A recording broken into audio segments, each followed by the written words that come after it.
ಕಾಂಗ್ರೆಸ್ ಪಾರ್ಟಿಯಲ್ಲಿ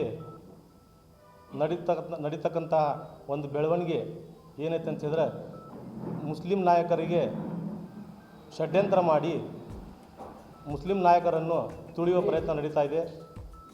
ಅದರ ಸಲುವಾಗಿ ನಾವು ಈ ಕಾನ್ಫರೆನ್ಸನ್ನು ಕರೆದಿದ್ದೇವೆ.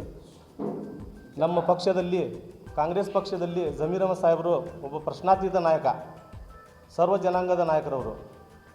ಅದರಲ್ಲೂ ಮುಸ್ಲಿಂ ಸಮಾಜಕ್ಕೆ ಅವರು ಒಬ್ಬ ಅನ್ಕ್ವಶನೇಬಲ್ ಲೀಡರ್, ಪ್ರಶ್ನಾತೀತ ನಾಯಕರವರು.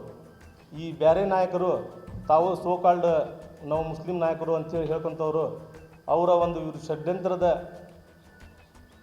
ಫಲವಾಗಿ ಜಮೀರ್ ಅಹಮದ್ ಸಾಹೇಬರ ಹೆಸರನ್ನು ಕೆಡಿಸ್ತಾ ಇದ್ದಾರೆ. ಅವರನ್ನು ನಮ್ಮ ಜಮೀರ್ ಅಹಮದ್ ಸಾಹೇಬರು ಇದ್ದರೆ ನಮ್ಮ ಸಮಾಜದ ಎಲ್ಲ ಬೆಂಬಲ ಐತಿ. ನಮ್ಮ ಈ ಹಾವೇರಿ ಜಿಲ್ಲೆ ಅವರಿಗೆಲ್ಲ ಸಪೋರ್ಟ್ ಐತಿ. ನಮ್ಮ ಜಮೀರ್ ಅಹಮದ್ ಸಾಹೇಬರು ಆಮೇಲೆ ನಸೀರ್ ಅಹಮದ್ ಸಾಹೇಬ್ರ ವಿರುದ್ಧ ಏನು ಹೈಕಮಾಂಡ್ನವರು ಆಮೇಲೆ ಅಬ್ದುಲ್ ಜಬ್ಬಾರ್ ವಿರುದ್ಧ ಹೈಕಮಾಂಡ್ನವರು ತೆಗೆದುಕೊಂಡಂತಹ ಒಂದು ಪಕ್ಷದ ನಿರ್ಧಾರವನ್ನು ಹಿಂತೆಗೆದುಕೊಳ್ಬೇಕು. ಆಮೇಲೆ ಜಮೀರ್ ಅಹಮದ್ ಸಾಹೇಬರಿಗೆ ಪಕ್ಷದಲ್ಲಿ ಟಾರ್ಗೆಟ್ ಮಾಡಬಾರ್ದು. ಅವರು ಇಲ್ಲ ಅಂತ ಹೇಳಿದ್ರೆ ಕಾಂಗ್ರೆಸ್ ಪಕ್ಷ ಇಲ್ಲ, ನಮ್ಮ ಸಮಾಜದ ಬೆಂಬಲ ಇಲ್ಲ. ಇಡೀ ಕರ್ನಾಟಕದಂತ ಅಷ್ಟೇ ಅಲ್ಲ, ರಾಜ್ಯದ ಆಚೆಗೆಯೂ ಜಮೀರ್ ಅಹಮದ್ ಸಾಹೇಬರು ಒಬ್ಬ ಪ್ರಶ್ನಾತೀತ ನಾಯಕರು, ಆಮೇಲೆ ಸರ್ವ ಜನಾಂಗದ ನಾಯಕರವರು. ಅವರು ಎಲ್ಲ ಜಾತಿ ಜನಾಂಗ ಧರ್ಮಕ್ಕೆ ಸಹಾಯ ಮಾಡುವಂಥವ್ರು ಜಮೀರ್ ಅಹಮದ್ ಸಾಹೇಬರು. ನಮ್ಮ ಅದರಲ್ಲೂ ಮುಸ್ಲಿಂ ಸಮಾಜಕ್ಕೆ ಒಂದು ಹುಲಿ ಇದ್ದಂಗೆ. ಅಂಥವ್ರ ವಿರುದ್ಧ ಇವರು ಪಿತೂರಿಯಿಂದ ಇವರು ಒಂದು ಷಡ್ಯಂತ್ರ ಮಾಡಿ ಅವ್ರ ವಿರುದ್ಧ ಕ್ರಮ ತಗೋಣಕುಂತಾರ. ಅದನ್ನು ನಾವು ಖಂಡಿಸ್ತೀವಿ. ಅವ್ರ ವಿರುದ್ಧ ಯಾವುದೇ ಕ್ರಮ ತೆಗೆದುಕೊಳ್ಬಾರ್ದು. ಅವ್ರ ವಿರುದ್ಧ ಯಾವುದೇ ಪಿತೂರಿಯನ್ನು ಮಾಡಬಾರ್ದು. ಅವರು ಮುಸ್ಲಿಂ ಸಮಾಜ ಅಷ್ಟೇ ಅಲ್ಲ, ಎಲ್ಲ ಸಮಾಜದವರು ಒಪ್ಪಿಕೊಂಡಂತಹ ನಾಯಕರು. ಬೇರೆ ನಮ್ಮ ಸಮಾಜ ಅಥವಾ ಬೇರೆ ನಾವು ನಾಯಕರು ಅಂತ ಹೇಳ್ಕೊಂಡು ಸೋಕಾಲ್ಡ್ ಲೀಡರ್ ಅಂತ ಹೇಳ್ಕೊತವ್ರು ಯಾವುದೇ ಸಮಾಜಕ್ಕೆ ಏನು ₹1 ಸಹಾಯವನ್ನು ಮಾಡಿಲ್ಲ.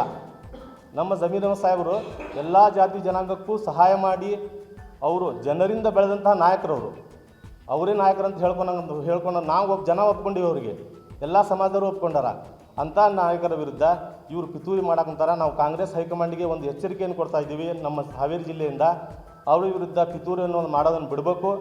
ಆಮೇಲೆ ಜಬ್ಬಾರ್ ಸಾಹೇಬ್ರ ವಿರುದ್ಧ, ನಸೀರ್ ಅಹಮದ್ ಸಾಹೇಬ್ರ ವಿರುದ್ಧ ತೆಗೆದುಕೊಂಡಂತಹ ಕ್ರಮವನ್ನು ಹಿಂತೆಗೆದುಕೊಂಡು ಅವರಿಗೆ ಪಕ್ಷದಲ್ಲಿ ಯಾವ ಸ್ಥಾನಮಾನ ಇತ್ತು ಆ ಸ್ಥಾನಮಾನ ಕೊಡಬೇಕು. ಆಮೇಲೆ ಜಮೀರ್ ಅಹಮದ್ ಸಾಹೇಬರಿಗೆ ಅವರು ಬೆಳೆಯುವಂತಹ ಬೆಳವಣಿಗೆಯನ್ನು ಅವ್ರಿಗೆ ಇನ್ನೂ ಬೆಳೀಲಿಕ್ಕೆ ಪ್ರೋತ್ಸಾಹ ಮಾಡಿಕೊಡ್ಬೇಕು ಅಂಥೇಳಿ ನಾವು ಇಲ್ಲಿ ನಮ್ಮ ಹಾವೇರಿ ಜಿಲ್ಲೆಯಂತರ ಒತ್ತಾಯ ಮಾಡ್ತಾಯಿದ್ದೀವಿ. ಹೌದು.